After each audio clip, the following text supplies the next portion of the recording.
La liturgia de la palabra en el día de hoy, en su primera lectura del libro de Isaías.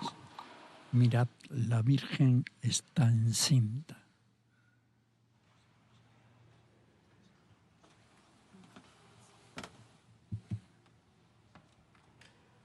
Lectura del libro de Isaías.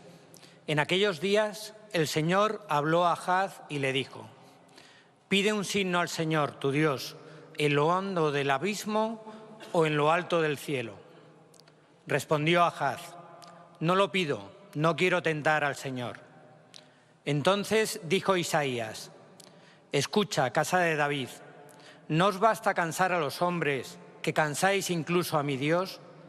Pues el Señor, por su cuenta, os dará un signo. Mirad, la Virgen está encinta y da a luz un hijo, y le pondrá por nombre Emmanuel. Palabra de Dios. Seguidamente se cantará el Salmo responsorial. Va a entrar el Señor, Él es el Rey de la Gloria.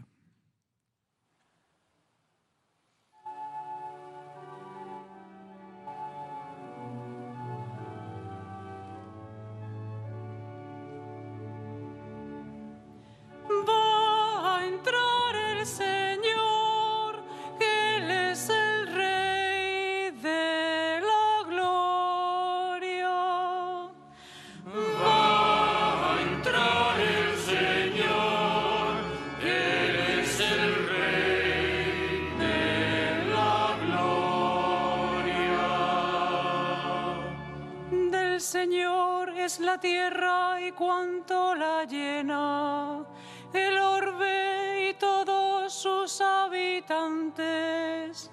Él la fundó sobre los mares, Él la afianzó sobre los ríos.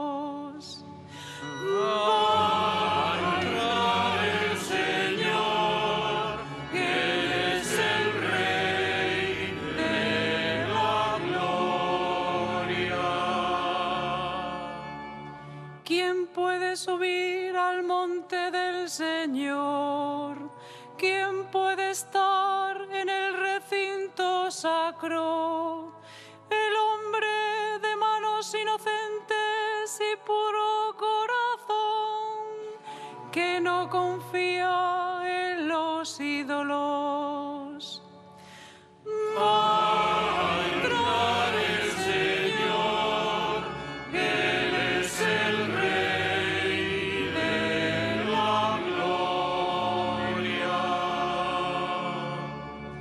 Ese recibirá la bendición del Señor, le hará justicia el Dios de salvación.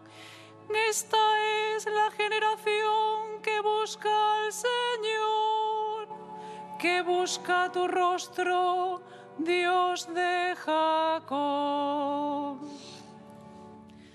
Va a entrar el Señor, Él es el Rey de la Gloria.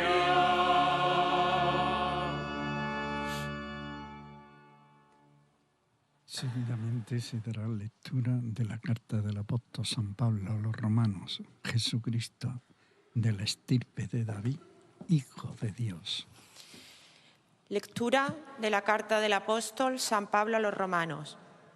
Pablo, siervo de Cristo, llamado a ser apóstol, escogido para el Evangelio de Dios, que fue prometido por sus profetas en las Escrituras Santas, y se refiere a su Hijo, nacido de la estirpe de David según la carne, constituido Hijo de Dios en poder según el Espíritu de Santidad, por la resurrección de entre los muertos, Jesucristo nuestro Señor. Por Él hemos recibido la gracia del apostolado, para suscitar la obediencia de la fe entre todos los gentiles, para gloria de su nombre.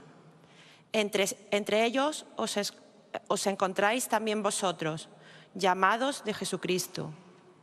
A todos los que están en Roma, amados de Dios, llamados santos, gracia y paz de nuestro Padre y del Señor Jesucristo. Palabra de Dios.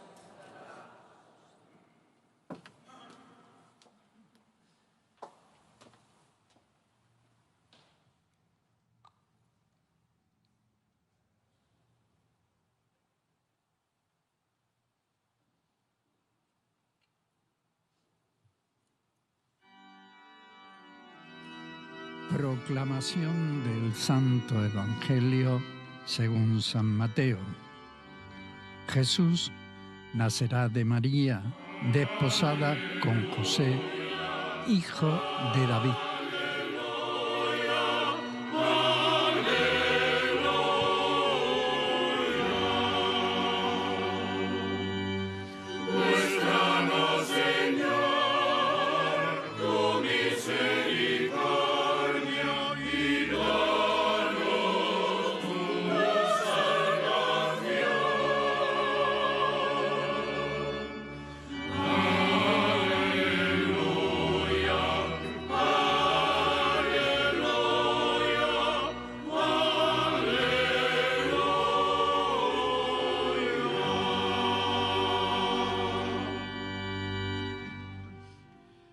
El Señor esté con vosotros.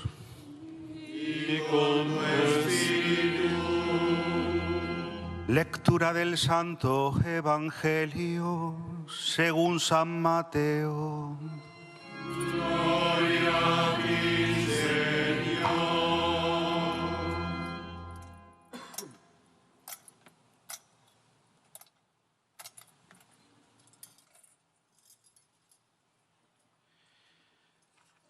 La generación de Jesucristo fue de esta manera.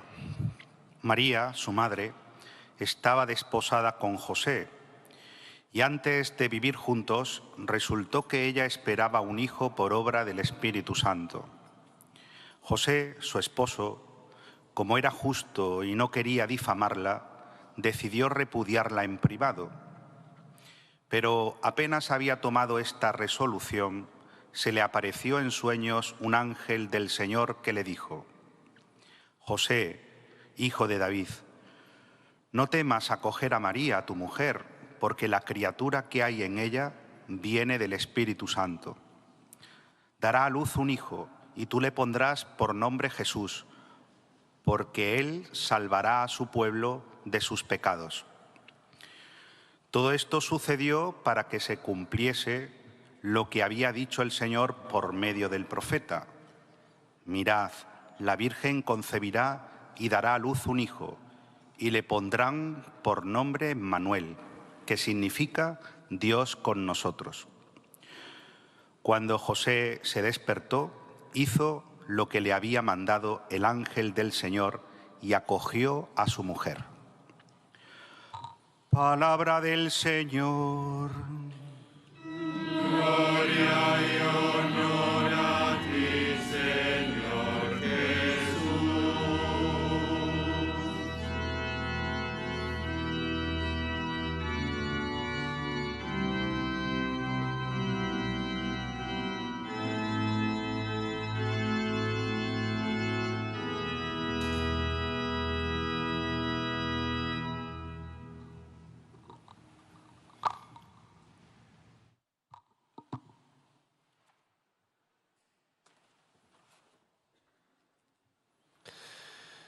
Queridos miembros del Cabildo Catedral, personas consagradas, miembros de la Asociación de la Capa y el Sombrero cordobeses, queridos hermanos y hermanas en el Señor, llega la Navidad. La mayoría de la gente tiene todo previsto y preparado para hacer de los próximos días un tiempo de gozo, de fiesta e incluso de descanso.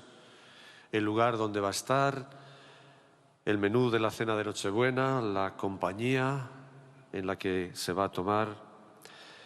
Pero urge que nos preguntemos si estamos preparados para vivir el misterio que la liturgia nos invita a celebrar.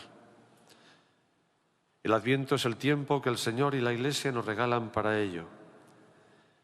Tenemos preparada la cuna de nuestro corazón para que se pueda recostar la fragilidad del niño Dios. Las lecturas de hoy nos dan las claves para comprender quién es el que viene y qué actitudes son necesarias para que renazca en nosotros. Nos lo preguntamos todos los presentes, también aquellos que nos siguen a través de 13 de Televisión y de otros medios, a los que también saludo al comenzar estas palabras. En primer lugar, vamos a descubrir el rostro de ese Mesías considerando dos nombres que aparecen en la Escritura muy significativos, los nombres de Jesús y de Emmanuel. Y posteriormente nos fijaremos en algunas actitudes, 3 actitudes necesarias, como digo, para que renazca en nosotros el Señor. En la cultura judía, el nombre era muy meditado y al ponerlo se pretendía perfilar la identidad de aquel que lo recibía, incluso la misión o la vocación a la que se veía llamado. En tiempos lejanos, también entre nosotros, los nombres solían atestiguar una relación familiar. Si había un abuelo que se llamaba de una manera, pues el nieto se le ponía el mismo nombre, etcétera, etcétera. Hoy, más bien, esos nombres obedecen a cuestiones estéticas. En muchos casos, según la actualidad, un personaje famoso, o también algunos ponen nombres que seguramente permanecerán más tiempo, porque muchos de esos nombres están escritos en el cielo. En el texto del anuncio a José, el esperado recibe, como decía, 2 nombres. El primero es el nombre de Jesús. Es un nombre que perfila la identidad del Mesías como el rostro visible del Salvador, de un Dios que salva. Así ha sucedido. Dios en Jesucristo nos salvó del pecado y de la muerte y nos concedió la gracia y la salvación. Así lo afirmamos en el credo, cuando decimos que por nosotros los hombres y por nuestra salvación bajó del cielo. El segundo nombre es Emmanuel, es decir, Dios con nosotros. Con este nombre se destaca su cercanía, su compañía, su asistencia, su protección. Y es que el Señor nunca ha abandonado a su pueblo, al pueblo elegido, tampoco a su iglesia. Nunca se ha olvidado de los pobres, de los enfermos, de los excluidos. Nunca ha dejado de acompañar a su iglesia, como digo, cumpliendo con lo prometido. Yo estaré con vosotros todos los días hasta el fin del mundo. Veamos ahora esas cualidades, esas características propias de aquel que es capaz de abrir paso al Señor. Y lo vamos a ver especialmente en María y en José. Para comprender bien la situación que el evangelista San Mateo nos pintaba, conviene tener en cuenta que el matrimonio entre María y José aún no había sido completado. Según la costumbre judía, había tenido lugar ya el contrato entre el padre de la joven y su futuro esposo. A esto se llamaba desposorio. En él se conferían derechos y deberes conyugales que duraban 1 año, terminado el cual se procedía a la boda. A partir de ese momento, la novia abandonaba la casa de los padres y el novio la llevaba solemnemente a la suya. María, la nueva era, ya había dicho que sí a Dios. Contrasta con el no de la primera mujer, que nos había acarreado el pecado y la muerte. En cambio, el sí de María al plan de Dios nos trajo la salvación. Como afirma uno de los prefacios de este tiempo de Adviento, porque si del antiguo adversario nos vino la ruina, en el seno virginal de María, la hija de Sión, ha brotado para todo el género humano la salvación y la paz. Contaba ya con el sí de María, ahora faltaba el sí de José para encarnarse y nacer en una familia. Pero se presentó un problema. Cuando el Hijo de Dios encarnado comenzó a crecer en el vientre inmaculado de María y José lo percibió, se vio envuelto en la perplejidad. José se puso entonces a discernir, tratando de descubrir la voluntad divina para encontrar luz y sentido al misterio que se abría ante sus ojos. Ciertamente a José le costaba entender el papel que Dios le tenía encomendado en esta historia.